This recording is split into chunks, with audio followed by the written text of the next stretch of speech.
angels waging war in the unseen realm. Global events fulfilling biblical prophecy. Eternal life. What lies beyond mortality? From analyzing the paranormal from a biblical worldview to the discussion of cutting-edge science and technology. Conspiracy. Discovery. Special investigative reports. Unafraid to explore the challenging issues facing humanity. Welcome to another edition of SkyWatchTV. Special investigative report. Welcome to SkyWatchTV. I'm Derek Gilbert. This is our special investigative report, a series called Genetic Armageddon, how modern science is transforming the world around us and perhaps even what it means to be human. We're timing this to coincide with the release of an important new documentary from SkyWatchTV, Inhuman, the next and final phase of man is here. And the topic of our discussion today, we continue to talk about Dead Pets Don't Lie, new book from Joe Artis and Donna Howell. You may be wondering why a Christian television program is focusing a couple of programs on the care and feeding of our pets. And I would just direct you to chapter 2 of the book of Genesis, beginning at verse 26. God created mankind, humanity, in his image, meaning, when you actually nuance the Hebrew, that we are God's moral agents on earth. We are the stewards of his creation here on earth. And proper care and feeding of the animals that he's entrusted to us is part of that calling. Joining us on the panel today, a graduate from Indiana University with a degree with honors in molecular biology, author of Ebola and the Fourth Horseman of the Apocalypse, Sharon K. Gilbert, the co-author of Dead Pets Don't Lie, Joe Artis, and our special guest, an expert in holistic veterinary medicine, her website, littlebigcat.com, Dr. Jean Hofve. Hi. Jean, welcome. Thanks. The last program really started to make me angry as I began to learn some of the things that you have discovered through your practice and that Joe and Donna have incorporated into Dead Pets Don't Lie, that we are not feeding our animals as well as we think we are because we trust the commercials we see on television, and that our government here in the United States, the Food and Drug Administration, is running interference for us to protect them, to make sure that our pets are being properly fed. We covered a lot of that in the previous program, but I want to build on some things that we discussed toward the end of the program there. For dog owners in particular, but for cat owners as well. Cats are strictly carnivorous. Dogs are more omnivorous. But we're finding products other than animal protein in their foods, and specifically corn products, say for dogs. We know that most of the corn crop grown in the United States has been modified genetically. Correct. How is that affecting our animals? Well, I worry because, you know, the science on genetically modified organisms themselves, their safety, you know, there's some debatable science going on. And, you know, most of the science that says it's fine is funded by the industry companies that's that are making them. But even if we say, okay, we're not worried about the GMOs, let's say that those are fine. The pesticides, these products were supposed to reduce the need for herbicides. Because, Right, herbicides, Right. Glyphosate in particular. Glyphosate is in particular a pesticide, but it also, or an herbicide, but it also goes for pesticides. The use of these products has actually increased the need because resistant weeds, resistant pests have cropped up because nature has a way of dealing with these things. So it's actually caused more toxic chemicals to be dumped on our crops. So now we have the issue, if those crops come in and, you know, it's corn for human consumption, or it's soybeans that are going to go into certain granola bars, say, but if the herbicide residue or the pesticide residue is too high for humans, rejected for human consumption, I was told in person, face-to-face by a USDA representative that those products can be used without limit in animal feed and pet food. Oh, you are kidding. So if they're too poisonous for people, we'll feed them to your dog.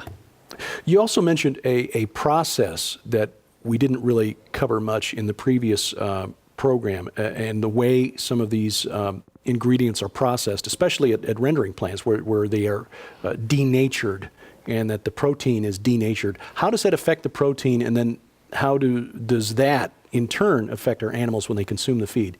Good question. Proteins are complicated molecules, and they have a particular shape based on what they're supposed to be doing in the body. They all have a job. You know, some of them are structural. Enzymes are all proteins. Enzymes are what makes every chemical reaction in the body run.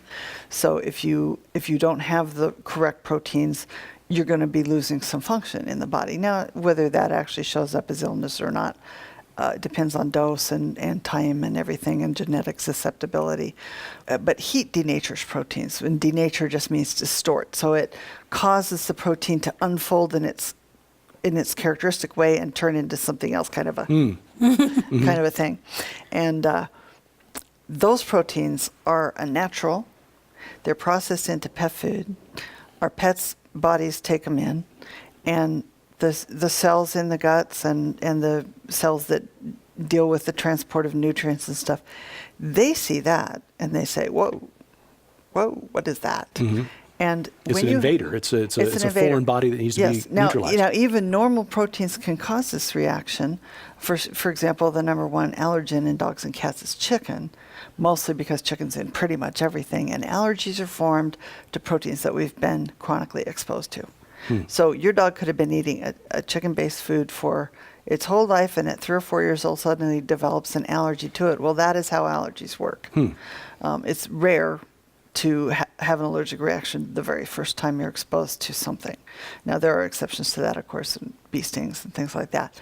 But these abnormal proteins coming through, I believe, are more likely to trigger an immune reaction. We call that a food allergy. Now, it used to be thought that there are two things that happen when an animal the animal's body rejects a food intolerance, which is usually to a non-protein like a dye or some other chemical or texturizing agent or preservative, and usually just switching brands will take care of that. But if it's a true food allergy, the body's going to react every single time it sees that. And it's food allergies you wouldn't expect. Sometimes they cause digestive symptoms, vomiting or diarrhea or constipation, especially in cats. But the most common reaction is a skin rash. So itchy dogs often have an underlying food allergy, and food allergies are more common than previously thought in veterinary medicine. There's some recent science showing that what we thought was mostly food intolerances could be 30 or 40% of dogs are actually food allergic. Wow. And I blame a lot of this on the processing. Well, before we started actually recording, you and I were talking about food allergies, and I was telling you the story about our Labrador who was allergic to chicken. So we switched her to lamb and rice. Yeah, and you said, well, she's still getting the chicken. You did, yes. Yeah.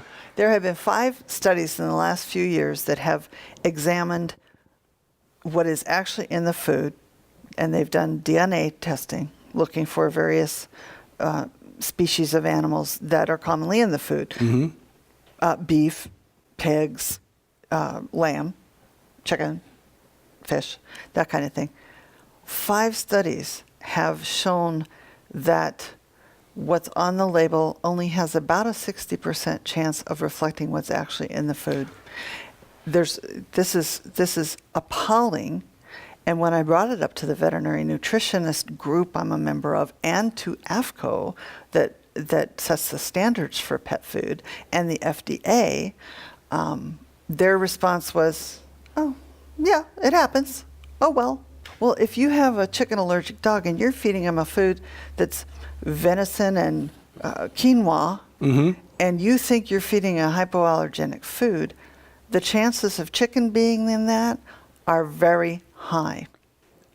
A lot of us, when we take our pets to the veterinarian, we'll ask the vet for recommendations. You know, what can we do? Our dog isn't doing well.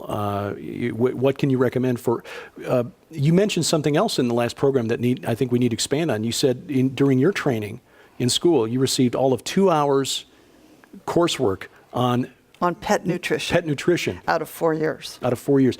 Is this common? Yes, and it was taught by a guy from Hill's Science Diet. Oh, At that point, we didn't even have a nutritionist on board. I went to Colorado State University, one of the top 3 vet schools in the country. They've gotten better since then because I have ragged on them.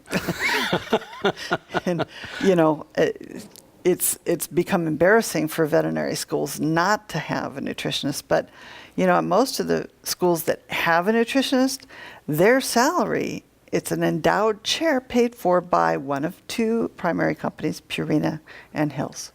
So the person teaching nutrition gets their paycheck from the pet food industry. That's like having an environmental sciences professor at the university whose chair is endowed by, say, ExxonMobil. Right. yeah, very much so. Now, theoretically, if you're in academia, you're an upstanding and broad-minded scientist, but don't you think subconsciously they have an inkling that if they don't follow the party line that they're going to end up being replaced? Well, it's not difficult at all to think that some of this could become political inside of the company itself. Motives, ultimately basically being refined by the amount of money that can be made producing a cheap or grants product. that can be, Right. in academia, as publish or perish, you'd better have funded research, or you're out on your ear. You don't get tenure. You don't, you get replaced by somebody else. Now, a number of vet schools, like I said, do have nutritionists on board now, but they oftentimes are funded by the pet food companies, and their research is certainly largely funded by pet food companies. And when veterinarians get their 2 hours of food is for anorexia, and seafood is for cystitis, and D food is for dermatological issues, and G food is for geriatric, any questions, which is what I got. 2 hours of this diet, this diet, this diet. See you later, bye. Well, I know we have to take a break, but can we come back and talk about what we should feed our dogs? Absolutely. Our special report series called Genetic Armageddon continues right after this on SkyWatch TV. Coming exclusively from SkyWatch TV for a very limited time starting November 17th, 2015. When you purchase the new documentary film Inhuman and the companion book Dead Pets Don't Lie from SkyWatch TV, you'll receive the largest giveaway in SkyWatch TV history. An unprecedented $300 in free books, audio sets, and DVDs to add to your library or to give away as gifts during this holiday season. Included in this limited time giveaway are never before offered free audio sets. Over 30 hours of the most sought after interviews in history with global experts combined on a special 2-disc volume set discussing the unfolding genetic Armageddon now underway and what you need to know to survive the future. Featuring Something Transhumanism This Way Comes, The Coming Replacement Humans, The Days of Noah, The Coming Zombie Apocalypse, Conspiracy Theory, Psychotronic Warfare.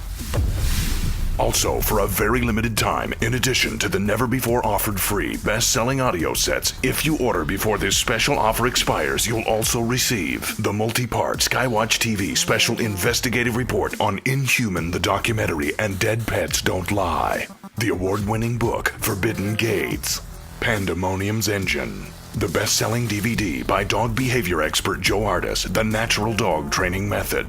The breakthrough book for pet enthusiasts everywhere, Do Our Pets Go to Heaven? 2 additional mystery books with a $40 value. And if you're one of the first 3,000 customers to place your order during this limited time offer, you will also receive, absolutely free, the groundbreaking WorldNet daily film, The Last Pope, featuring Tom Horn. Place your order beginning November 17th, 2015. Altogether, the never-before-offered free 6 full audio series on a 2-disc volume set plus the 5 free books and 2 additional DVDs total an astounding $300 giveaway to add to your library or to give away as gifts during this holiday season. So it's urgent that beginning November 17th, 2015, you order the new documentary film Inhuman and the companion book Dead Pets Don't Lie for only $39.95 to also receive the largest giveaway in SkyWatch TV history. But please understand this offer will end without notification and is on a first-come, first-served basis starting November 17th. So be sure to visit SkyWatchTV.com to follow the countdown to the greatest giveaway in SkyWatch TV history. documentary. Order the new documentary film Inhuman and the companion book Dead Pets Don't Lie for only $39.95 to also receive the largest giveaway in SkyWatch TV history.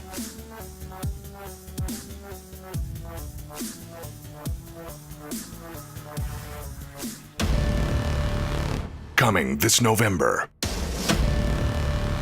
I'm not sure that the world is ready to receive this.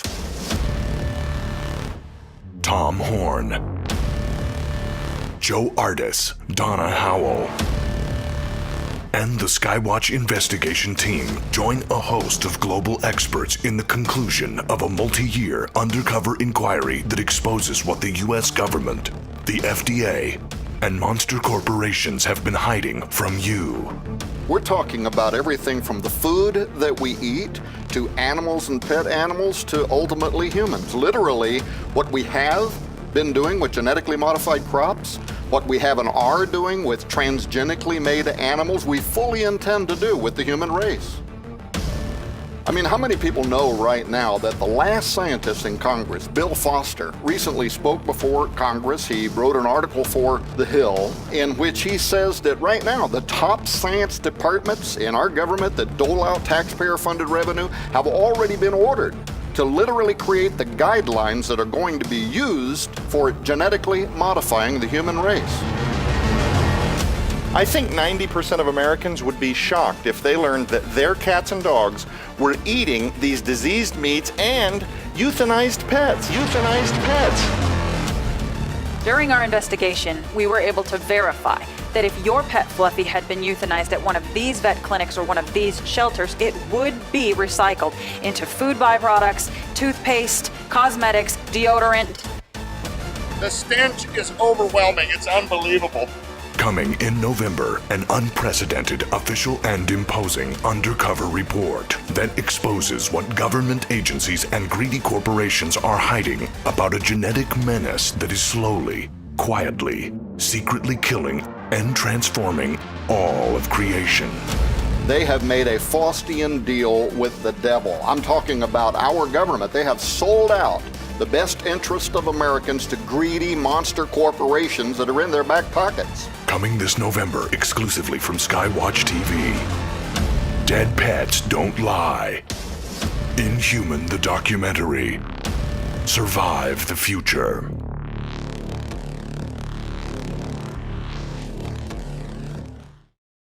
I'm Derek Gilbert. This is a special series on SkyWatch TV called Genetic Armageddon, how cutting-edge science is transforming the world around us and perhaps even what it means to be human. This week focusing on how it is affecting our pets, their livelihood, their health. And you had a question that you wanted to pose, Well, Sharon. when I was growing up in the Stone Age, we actually fed our animals food scraps. Whatever we ate at the table, that's what they got. We've long since moved past that as a civilization. What can we do to make our dogs and cats healthier? Well, one thing, every veterinarian says don't feed table scraps, which means your dog is not a garbage disposal. You don't feed him what's left over that you won't eat. No one said sharing isn't just fine. Sharing, I mean, isn't that what makes the world go round? Well, that's what our dachshund tells us. Right. You know, if you're eating a healthy meal, you can share that with your dog. Now, cats, you know, they're a little different, and they need more protein and certain other nutrients that are primarily meat-based, so you don't want to feed them a lot of vegetables or a lot of grains, you know, not because they're not nutritious or they can't digest them, but really what they need is meat. You know, they need protein and fat. They're really keyed to digest protein and fat. So if you want to get away from commercial pet food, and I certainly am in favor of that, you know, I make my cats raw food at home. Homemade diets are great if you're following a balanced recipe that you know is legit, not just anything off the internet or out of a book. Anybody can write and publish a book. Anybody. It doesn't take a genius to do that. And all these recipes for these fun doggy Pop-Tarts or whatever it is, that's not going to be a balanced recipe. It's not going to support them in health. They're fun treats, but don't rely on that unless you know you have a balanced recipe and unless you're willing to do the research to know what you're doing. You don't skip any supplements. You know, it's something that it takes a commitment to do. But there are are frozen raw diets or dehydrated raw diets that make it real simple. Add warm water, thaw out the thing, and those are fine. Those are great. Not every pet can handle raw food, so a home cooked diet is fine too. You have to add some extra enzymes and probiotics to make up for what's cooked out of the food. Now, do you need to sort of switch them over to a different food slowly, or just go right? Well, it depends on the individual animal. I've had animals that, you put down the new food, they eat it for the rest of their life, they're fine, But my cats never get the same meal twice in a row. They would be appalled if they got sort of the same dinner as they got for breakfast. Seriously? I mean, do I eat the same thing every day? Unless it's popcorn. Oh, yeah. But we don't eat the same thing every day. It doesn't make sense. A cat that's out hunting a feral cat doesn't say, today I'm going to eat chickadees, and I'm never going to eat another finch. Robins, forget it. Chickadees. Well, last night you cracked me up because you used the spaghetti-o analogy, and I thought that was genius, and I think that viewers at home might really identify with that. If you would share the spaghetti-o analogy. Right. So let's say Chef Boyardee puts a lot of vitamins in SpaghettiOs and says it is complete and balanced for every life stage. So when your baby is born, when he's he gets SpaghettiOs milk formula first, and then he gets SpaghettiOs Junior, which is good through middle school. Then you put him on SpaghettiOs Adolescent, and then when he graduates from college, then he goes on SpaghettiOs Adult for the rest of his life. Now, if you're SpaghettiOs Senior. Yes. Yes. Yes, that's right. Yes, for those of us Don't forget who are, SpaghettiOs Senior. the gray hair and the whole thing. But if you went to a pediatrician and he said that to you, don't ever give your kid an apple, it'll unbalance the diet. Carrots, oh my gosh, no. You would run screaming for the hills. You would run. Why do we think it's okay to do that to a pet? Why do we think that's okay? Because the pet food companies have brainwashed you to believe that they have done the research, their diet is complete and balanced for life. Now let's talk about some of these other. Now you can buy food for a indoor cat with a sensitive tummy, or a boxer dog, or they have all these niche products. Senior, mature. There's even one called baby cat. Seriously? There's no life stage called baby cat. In fact, there are only 2 life stages for the standards by which all pet food is made. There's only 2, adult and everything else. All the high requirement, pregnancy, nursing, growth. Only 2 standards, and all of those, Siamese cat formula and It's all just wiener marketing. dog formulas. It's all marketing. They're made with the same ingredients. Maybe twist a couple of percentages on protein and fat. They're all the same. People don't understand this. So feed your pets a variety of things. Please, people, feed a variety. Different brands, different flavors, different protein sources. It's crucially important to preventing deficiencies and excesses as well. Joe, we asked you a question, didn't really give you enough time to answer it, and again, we're coming at you with just a few minutes left in the program, but as a pet behavior specialist, how do you see what a pet consumes, a dog consumes especially, affects his or her behavior? Well, I've seen a lot of situations where clients are looking at me for guidance. They've got a canine situation that they're not sure how to remedy. A lot of this behavior is described as the dog is stupid, or the dog won't listen to me when I'm harping at it, or the dog is oblivious to my instruction and isn't trainable. I'm sure you've heard this too. The dog is not trainable. They want a more attentive dog that's more disciplined and excited about training. And long before oftentimes we can deal with the behavioral side effects, we have to get right down to the problem, which begins with diet. How could you expect a child, for example, to pay attention at school if been giving nothing but ice cream for 30 days before a test? Right.